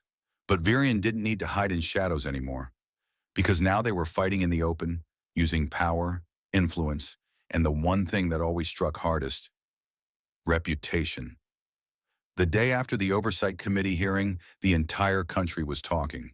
Footage of the biocontainer, the testimony about the off-grid facility, the confirmation of unauthorized biological cargo on U.S. commercial flights. All of it spread like wildfire. And Diesel, quiet, calm, and unshakable, had become an overnight symbol of loyalty and truth. But symbols they all knew made easy targets. By noon, Virion Dynamics responded. It began with a high-production corporate press conference. Standing behind a podium flanked by flags and seal-crested banners, Virion's CEO, Victor Halston, addressed the cameras. We are aware of the reckless accusations made during yesterday's committee hearing. He began, let me be clear. Virion has operated with the full knowledge and cooperation of authorized government agencies for over a decade. The supposed footage shown, fabricated, spliced, taken out of context. He continued with poise and chilling confidence. And as for the K-9 unit paraded as a national hero, we have obtained previously classified documentation that paints a very different picture. Natalie watched the stream from a conference room inside Senator Vaughn's D.C. office, her jaw tightening with every word. They're going after Diesel, she muttered. Lena was already typing. What documentation? As if in answer, the feed cut to a segment hosted by a mainstream network with financial ties to Virion. Breaking new details on K-9. Handlers past raised concerns.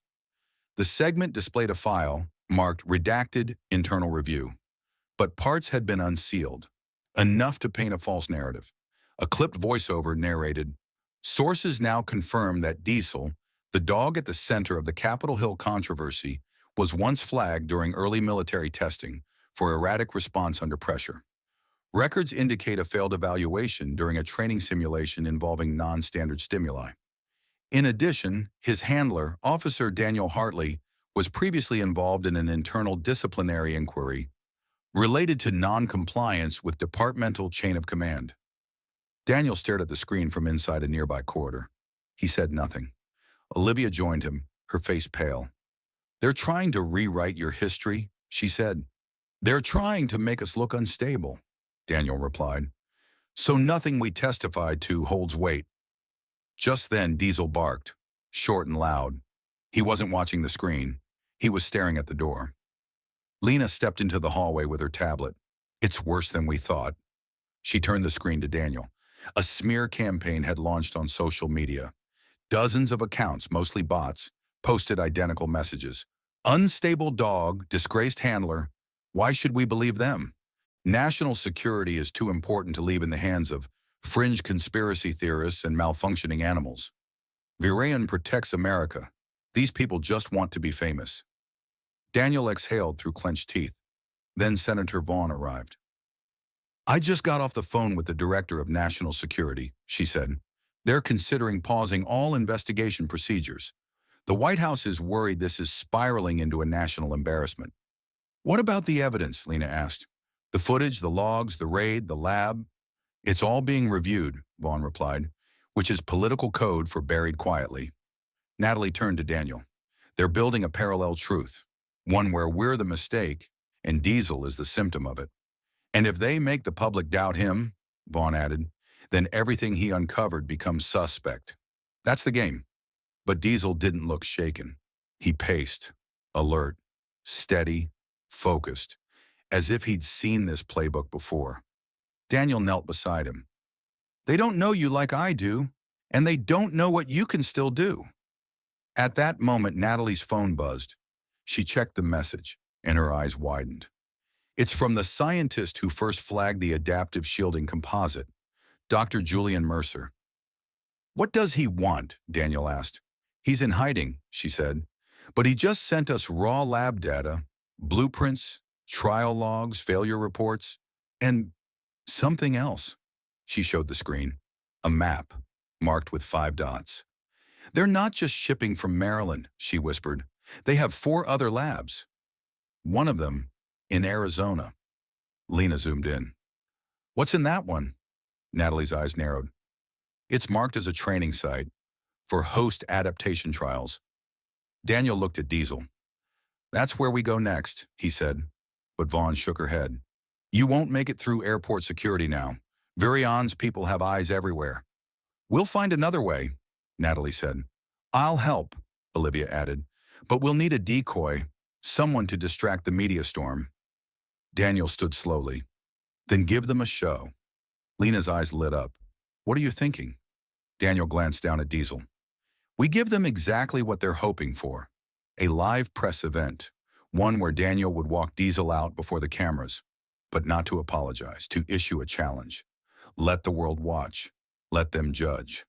Because this time, Diesel wouldn't need to prove anything. He already had. And in the chaos of the noise, they'd disappear, on the road, chasing down the next lab. The press wanted a scandal. The enemy wanted a distraction. And so they gave them one. While the real war moved west, toward a facility that wasn't just hiding secrets, but building something no one was meant to find. The next morning, under gray DC skies, the media gathered outside the Capitol for an unscheduled press briefing. Dozens of cameras rolled. Anchors speculated. Rumors surged through social channels. The K9 handler was going to speak. Daniel Hartley stepped onto the makeshift podium. Diesel trotted at his side, calm, poised, regal. The world watched closely, not for his words, but for his composure. Would he fold under pressure? Would he apologize? Would he give the enemy what they wanted? Instead, he said this: "I've served in silence for most of my career, and my partner here, He's never said a word in his life, but somehow he still speaks louder than anyone in this room. Reporters lean forward. Every second was live streamed. When my dog alerts, I listen. And because I listened, 227 passengers didn't board a plane with illegal cargo. I don't regret that. Not for 1 second. He stepped back. The silence said everything. Then came the real move. As the cameras focused on Daniel, a black sedan pulled away from a service entrance 2 blocks away. Inside it, Natalie, Lena, Eli, and the real Daniel Hartley in disguise. Behind the podium, standing under the lights, was a decoy, an actor trained for just this moment, filmed from a distance with Diesel's near twin by his side. A perfect distraction. Virion's surveillance teams focused their attention on the Capitol steps. Meanwhile, the real Diesel was on his way to Arizona. 3 hours later, the team landed in Flagstaff, avoiding TSA entirely through a privately arranged military-grade flight courtesy of Senator Vaughn's old contacts. They drove the rest of the way. Quiet roads, unmarked highways, nothing but desert and shadows. Natalie studied the map sent by Dr. Mercer. The lab's not listed on any registry, no signage, no fencing, but it's there. Tunnels beneath an abandoned observatory. Daniel's eyes narrowed. Underground again. By dusk, they reached the site. The observatory looked like nothing. Dusty, boarded up, cracked dome. But Diesel jumped from the vehicle the moment it stopped. His nose caught the scent. Something familiar, something dangerous. He moved quickly, tail stiff, head down. They followed him to the side of the building, where an old steel hatch sat half buried under desert sand. Eli pried it open. A long, dark corridor stretched into the earth. They descended silently. 30 feet down, the corridor turned into a metallic hallway. Clean, humming, cold. A bioscanner blinked red overhead. Natalie held her breath. Then Diesel barked once, and the scanner flashed green. It's coded to ignore organic presence, Eli whispered. The dog doesn't register. As they moved deeper, they found rows of observation rooms. Most were empty, some were sealed. And then they reached the heart of the facility, a containment lab. Inside, 6 tanks, 5 empty, 1 active. Daniel approached the glass slowly. Inside floated a life form, taller than the one from Maryland, more complete. Limbs extended, veins pulsed under pale synthetic skin. Tubes ran from its spine into the ceiling. Its eyes opened, black, reflective. And then it moved, fast, slamming against the glass once, then again. Diesel growled, a sound deeper than they'd ever heard from him. Natalie backed away. This one isn't dormant. It's awake, Daniel whispered. And it knows we're here. Suddenly, klaxons blared. Red lights flashed. An automated voice echoed through the chamber. Containment breach detected. Neutralize all intruders. Lena turned toward the exit. They triggered a failsafe. Behind them, doors slammed. Magnetic locks clicked into place. Daniel looked at Diesel. Find a way out. The Shepherd took off, nose to the floor, weaving through side rooms and service hatches. They followed blindly. The alarms grew louder. Behind them, the tank hissed, releasing pressure. The hybrid inside was breaking free. Natalie gasped. They weren't just transporting these. They were testing them, prepping them. For what? Lena asked. Eli stared at the emergency signage on the wall. Deployment. They thought Arizona was the source. The lab, the creature, the crates, it all pointed here. But as the walls shook and the sirens screamed, they realized the truth. This wasn't the heart of the operation. This was only the beginning. The glass containment tank exploded in a violent burst of vapor and shrapnel, sending a shockwave down the metal corridor. Natalie hit the floor, shielding her head. Lena stumbled back, blood on her arm from a flying fragment. Eli yanked her behind a console. Daniel didn't stop moving. Diesel, go! The German Shepherd tore down the side passage, weaving between collapsed conduits and steam vents. Behind them, the creature was free, its feet slapping against the tile fast and uneven.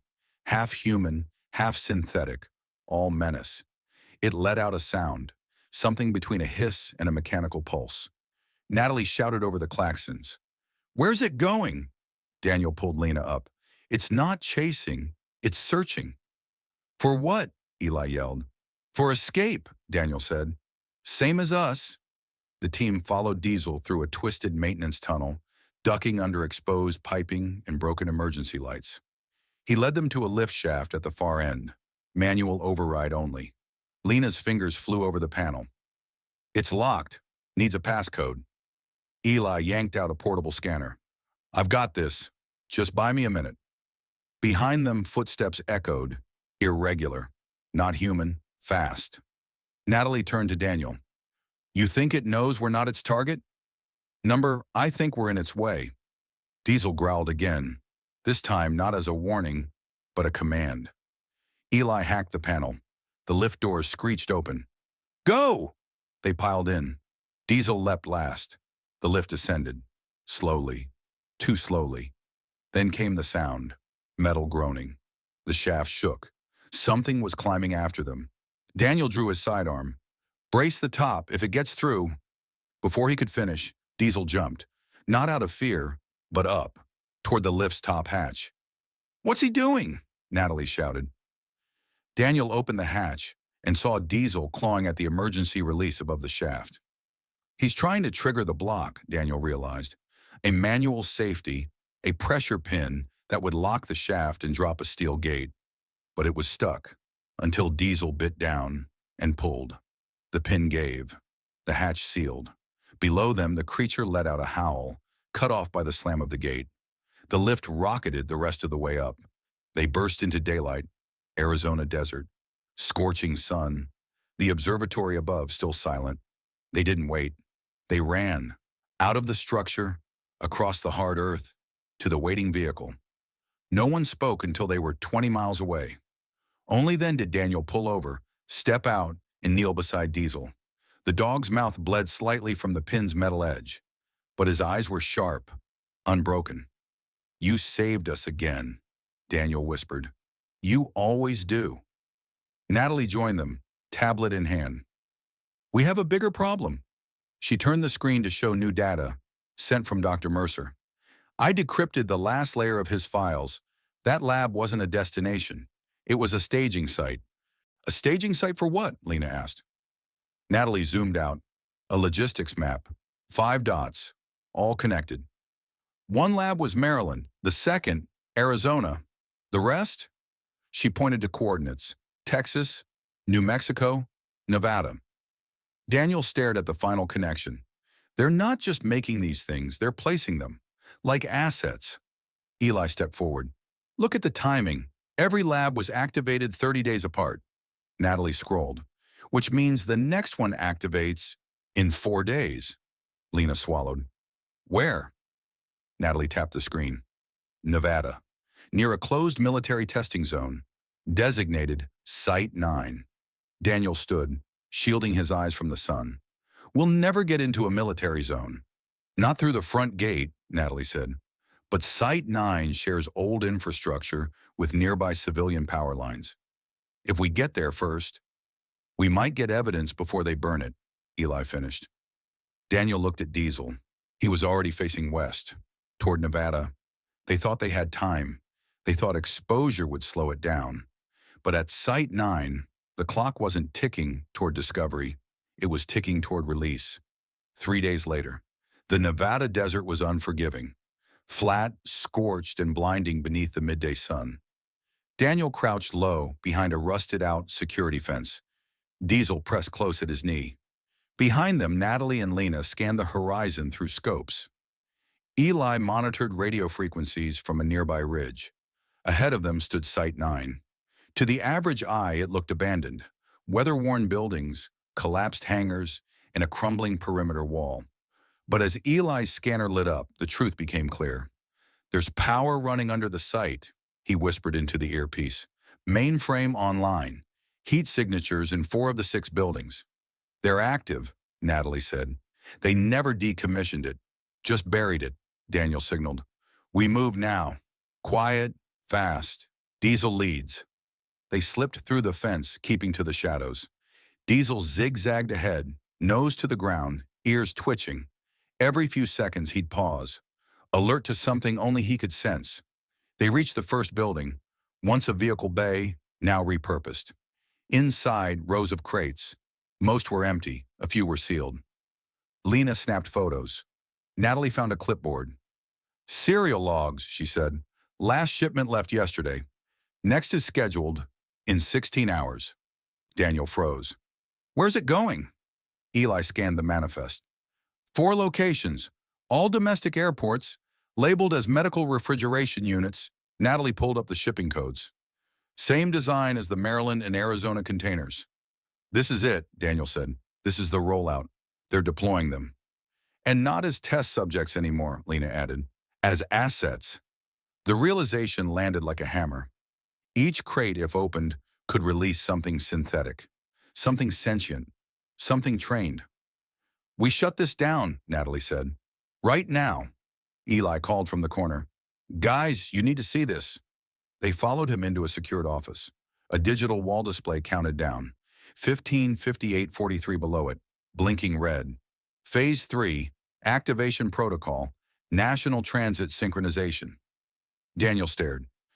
"It's synced with train and air freight." Natalie stepped closer. "Phase 3 means Phase 1 and 2 already happened." "What were they?" Lena asked. Eli pulled up archived logs. Phase 1, Biologic Viability Transport Simulation, success. Phase 2, Regional Concealment and Scanner Bypass Field Tests, success. Phase 3, Activation. Diesel barked sharply, his eyes locked on a ventilation shaft. Daniel approached and looked through. Across the hallway he saw a containment room, and inside it, 4 figures standing motionless. Tall, slim, human silhouettes with translucent skin and surgical seams along the jawline. Masks covered their lower faces. Their eyes, however, glowed faintly blue. "They're not sleeping," Daniel said. "They're waiting." Lena's voice shook. "Waiting for what?" Natalie found the final screen, a satellite overlay, airport zones marked with blinking blue points. Each matched a crate. Each had a timer beside it. Some were already under 8 hours. "They're not just deploying," Natalie whispered. "They're synchronizing release." Daniel stepped back, heart pounding. "If they get out into crowded terminals, we won't know until it's too late." Just then, Diesel growled, low and sharp. Footsteps echoed outside. Natalie shut down the screen. "Move," Daniel whispered.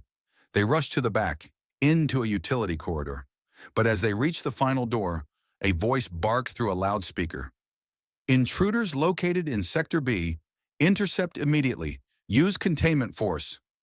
Daniel kicked the door open. Outside, drones, silent, black, already airborne. "Run!" he shouted. The team sprinted across the yard. Diesel dodged between them, leading them through a maze of half-collapsed structures. Bullets pinged off the dirt behind them. Eli turned and launched an EMP grenade, scrambling the drone's circuits long enough for a clean escape. They reached the vehicle. Lena drove. Daniel sat shotgun. Diesel panted in the back seat, watching the road. "We've got less than 16 hours, Natalie said. "If we can't stop those shipments—" Daniel cut her off. "Then we go to the only place that can." "The FAA?" she asked. "No," he said. "The Homeland Strategic Command Center. They coordinate every security alert for the nation's transit infrastructure." Lena swerved onto the highway. "We're 4 hours out." "Then we don't stop," Daniel replied. Natalie looked at Diesel. "If we're right, you're the only one who can prove what's really in those crates." Diesel thumped his tail once. Still ready, still focused, still fighting. They were 4 hours out, 16 hours from deployment. But just as they neared the one agency that could stop it all, the enemy pulled the trigger. Not on a weapon, but on a lie so big it could shut every door before they even knocked. The black SUV tore through the Nevada backroads, cutting west toward California's border. Diesel stayed pressed to the window, gaze sharp, sensing the shift in energy inside the vehicle. Natalie Stone sat beside Daniel, phone in hand, scrolling through her encrypted feed. Then she froze. "They released it," she whispered. Lena turned down the radio. "Released what?" Natalie held up her screen. An official-looking news alert blared across every major network feed. Breaking, Homeland Security identifies rogue operation infiltrating government. Networks using falsified biotech claims. Dog handler among wanted suspects. Daniel slammed his fist against the dashboard. The report continued. Sources confirm a fabricated biological weapons narrative was used in an attempt to access secure federal systems. The group, allegedly including discredited journalist Natalie Stone and ex-director Olivia Reyes, is believed to be using a trained K-9 to gain unauthorized access to high-security facilities. Eli looked back from the rear seat. They flipped the whole story again. "They've made us the threat," Lena said, stunned. "They're preempting our arrival." Daniel's face was stone. "It means they're scared. They know we're close." Natalie received a call. Senator Vaughn's secure line. She put it on speaker. "Where are you?" Vaughn asked quickly. "Approaching San Bernardino. 60 miles from command," Natalie answered. Vaughn's voice was tight. "They've sealed off the Strategic Command Center. Viren claimed your evidence is forged. They've branded Diesel an experimental asset stolen from a classified program." "They're calling him a weapon," Daniel growled. "You need to disappear," Vaughn urged, "until I can get this reversed." "No," Daniel said. "That timer's ticking. 4 crates are already en route to airports." "You won't make it through the front," Vaughn warned. "They've armed the perimeter. If you breach, you'll be treated as hostiles." There was silence. Then Diesel barked once. Low. Defiant. Daniel looked out at the winding highway ahead. "Then we don't go through the front." They veered off the road moments later, cutting through a fire access trail that led to the east service entrance of the Homeland Strategic Complex. Natalie opened her laptop. "We've still got the internal mapping from last year's FAA cross-training audit," she showed Daniel. "There's a fiber node behind the backup power grid. If we access it, we can upload the footage, blueprints, manifests, all of it, direct to the National Defense Cloud. It'll ping every connected terminal in the country," Eli said. "No way to bury it once it hits." Lena added, "But we'll need to stay online long enough for it to finish syncing. Maybe 2 minutes." Daniel nodded. "That's all we'll need." They reached the outer fence. Diesel jumped out first, crawling low under the breach. Daniel followed, then motioned the others forward. The service hatch was locked tight, but Diesel led them to a side utility box. Daniel forced it open. Inside, fiber lines. Eli connected the uplink. Natalie readied the files. The first one uploaded instantly, footage from Site 9. Then, Maryland manifest logs. Then, Arizona containment breach. With each file, the progress bar edged higher. But then, a siren wailed across the lot. A floodlight burst on above them. "Intruders on Grid 7. Deploy rapid response teams." Boots pounded pavement. Daniel looked at Eli. "How long?" 80 seconds. Diesel barked, twice, then ran, straight into the light. Daniel froze. "What's he?" "He's drawing them off," Natalie whispered. Lena's voice cracked. "They'll shoot him." Daniel stood, fist clenched. "Not if I get there first."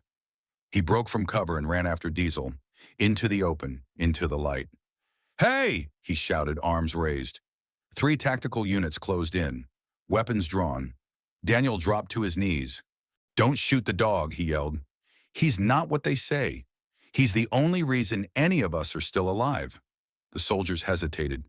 Diesel stopped 10 feet from them, unmoving. He stared into the eyes of the front officer, then slowly sat down, tail calm, posture obedient. One of the soldiers stepped forward, recognizing something in the dog's behavior. This is the dog from Flight 1473, he murmured. "I read the file." Daniel rose slowly. He found a living weapon in a cargo crate, stopped a plane, saved over 200 lives, and now he's here, trying to stop 4 more. The soldier turned to his unit. "Hold fire." Back at the terminal, Natalie watched the last upload complete. Sync finished. Lena disconnected the drive. Eli hit the trigger. Upload distributed. Across the country, Homeland, FAA, and independent oversight terminals lit up with a wave of alerts. each carrying irrefutable data. Within minutes, the disinformation collapsed under the weight of truth. The press picked it up. Command center personnel froze. Vaughn's voice came over the comms. "We've got them. They can't spin this anymore." Outside, Daniel called Diesel back. The shepherd returned slowly, shoulders tense, eyes locked on the soldiers still watching. But they lowered their weapons. One of them even knelt down. "Good dog," he said softly. Diesel blinked once, then turned his head toward the sky, toward the planes still flying. Daniel followed his gaze. The battle wasn't over. There were still 4 crates in transit, still 4 chances for disaster, and just hours left to stop them. The truth was out. The upload had hit, but exposure wasn't enough, not with 4 shipments still moving, undetected, towards some of the busiest airports in the country. Each crate carried something alive. Each hour brought them closer to release, and now the team had to divide or lose everything. 1 hour later, inside Homeland Command's Crisis Coordination Room, chaos surged through screens. National security feeds, air traffic reports, and hazmat intel spun across monitors. But in the center of it all, 4 red markers blinked. Boston, Dallas, Seattle, Denver. 4 airports, 4 crates, each labeled medical refrigeration unit. Each bypassed standard detection due to their shielding, and each arriving within 3 hours. Daniel stood at the briefing table, Diesel at his side, while Senator Vaughn addressed the room. "We can't send a full strike team to each airport, not without causing panic. But if even one of these things is activated..." She didn't finish the sentence. Natalie spoke up. "We don't need to storm the terminals. We just need boots on the ground who know what to look for." Lena agreed. "We follow the manifests, isolate the shipments, intercept before they move out of the cargo zones." Vaughn pointed at the screen. "Each crate is being picked up by an unmarked transport contractor. They're running the same cover story. Private medical research, same company, no return address." Daniel looked at Diesel. "We go in fast, quiet, precise." Vaughn nodded. "I'll coordinate with airport security to look the other way. For a window of 15 minutes at each site, you'll have to work fast." The team divided quickly. Daniel and Diesel would take Boston, the earliest arrival. Natalie would fly to Seattle with Eli, using her media credentials as cover. Lena and Olivia Reyes, now fully reinstated thanks to Vaughn, would handle Denver. And the final shipment, Dallas? "That's mine," Vaughn said simply. "No one at Homeland will question my presence there. I'll handle it." They moved. 2 hours later, Logan International Airport, Boston. Daniel and Diesel stood near the restricted freight loading dock, disguised in civilian security vests, radios clipped, badges faked. Diesel's harness had been modified. No markings, just a sleek black shell with a private medical courier logo stitched into the side. Daniel tapped the comm. "We're in position. Shipment ETA, 6 minutes." From the nearby tarmac, an incoming transport jet's wheels screeched onto the runway. At that moment, Diesel's ears twitched. He turned sharply, toward the holding bay, then growled, "Deep." Daniel followed his gaze. A crate, marked with medical warnings, had already been offloaded. "Too early," Daniel said. "The manifest said 6 minutes." He ran to it. No guards, no workers. Just a lone crate, pulsing softly under the surface. Diesel sniffed it once, then growled again. Daniel placed a hand on the lid. It was warm. Too warm for refrigeration. He pulled a compact scanner from his vest and hovered it over the seal. Nothing. Completely shielded. Except a single beep. Diesel pawed the left side, hard. Daniel opened the panel, revealing a secondary control port and a timer. 000714. Daniel froze. "It's set to open." He called Vaughn. "We've got an early drop. Timer already counting down." Vaughn's voice was sharp. "I have one too. Same setup. They're decoys. They pushed early to mask the real payloads." Natalie came over the line. "Seattle's crate is still in air, but the pickup truck is already waiting outside the terminal. No plates." "No ID," Olivia added in. Denver's crate's missing. It was rerouted to a private terminal hangar. Daniel stared at the ticking clock. And Diesel, the dog's entire body was tense, alert, focused, but still, waiting. Daniel made a decision. He unclipped Diesel's harness. "Go," he said softly. "Find the real one." Diesel bolted, around the corner, into the shadows of the freight corridor. Daniel followed, heart pounding. They passed crates, forklifts, workers. None mattered to Diesel until he stopped, beside a nondescript gray container. No labels, no markings. But Diesel barked, once, then again. Daniel waved over the responding officers. "Shut this section down, now." They popped the seal. Inside, the real payload. Another biological hybrid. This one already awake, pressed inside a vacuum chamber, eyes locked forward, still, silent, waiting. Daniel stepped back. "Sedate it. Lock it down. Don't open the crate until DHS Hazmat is in place." Vaughn came back over the comms. "Dallas is secured. Olivia?" "Denver too. The hangar was wired, but we got it before the release triggered." Natalie's voice was last. "We're still inside. Crate hasn't moved. We need 2 more minutes." Daniel turned to Diesel, who was still standing in front of the crate, unblinking. "You did it?" he whispered. Diesel didn't move, didn't break focus. And then, the crate began to hum. Daniel grabbed his radio. "Natalie, abort. Now they're not set to release by timer. They're set to sync." Back in Seattle, Natalie and Eli ripped open the crate. The hybrid inside stirred, its mask shifting, eyes flickering. But Diesel's alert had changed everything. Natalie hit the emergency lock, and the creature stilled, sedated, caged. Daniel sat down beside Diesel, heart racing. All 4 shipments intercepted, just in time. The crates were stopped, the hybrids contained. But what the team had exposed would echo far beyond the runways and terminals of America. For one dog and his partner, the mission was over. But the legacy was just beginning. 1 week later, the world watched as a live broadcast streamed from the National Security Memorial Grounds in Washington, D.C. The skies were clear, the air electric. A rare unity had formed across agencies, borders, and belief lines. Because this wasn't a political event. It was a thank you to a dog.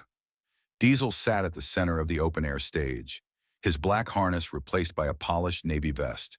On his chest, a medal, the National Valor Emblem, awarded for exceptional contribution to national security and preservation of life in the line of duty. Daniel stood beside him in uniform, a hand resting lightly on Diesel's back. The crowd, a sea of civilians, agents, and families, rose to their feet in applause. Senator Vaughn approached the podium. Her voice carried strong and steady. "There are stories we tell, and then there are the ones that change the story we thought we knew. This dog and his handler uncovered a truth buried under layers of power and deception. They did not run from it. They faced it. And because of that, flights continued. Families stayed whole. Cities slept without knowing how close they came to waking up to something horrifying." The crowd was silent now. She looked down at Diesel. "We salute our human heroes often. Today we salute one with 4 legs, unmatched instinct, and an unshakable bond with his partner." "Thank you, Diesel." The applause that followed didn't stop. Social feeds exploded. Diesel the Defender trended worldwide. Kids wore K9 shirts to school. Journalists covered every detail of the investigation Diesel helped crack. But inside the celebration, Daniel stayed quiet, focused. He knew what Diesel already sensed. This victory was one chapter. There would be more. That evening, Daniel, Natalie, Lena, Olivia, and Eli sat together at a quiet rooftop bar near Arlington. Diesel lay under the table, chewing calmly on a braided toy, ears flicking toward every sound. Lena toasted, "To the only dog who outsmarted a billion-dollar defense contractor." Everyone laughed, but Daniel's smile faded for just a second. "Do you think it's really over?" Natalie asked him. Daniel looked at Diesel, then out at the horizon. "They built 4 labs," he said. "We found 3. The table went silent. Eli leaned forward. "You're saying..." Daniel nodded. There's still one out there. 2 days later, an unmarked vessel drifted into international waters. On board, a single container. No destination, no manifest.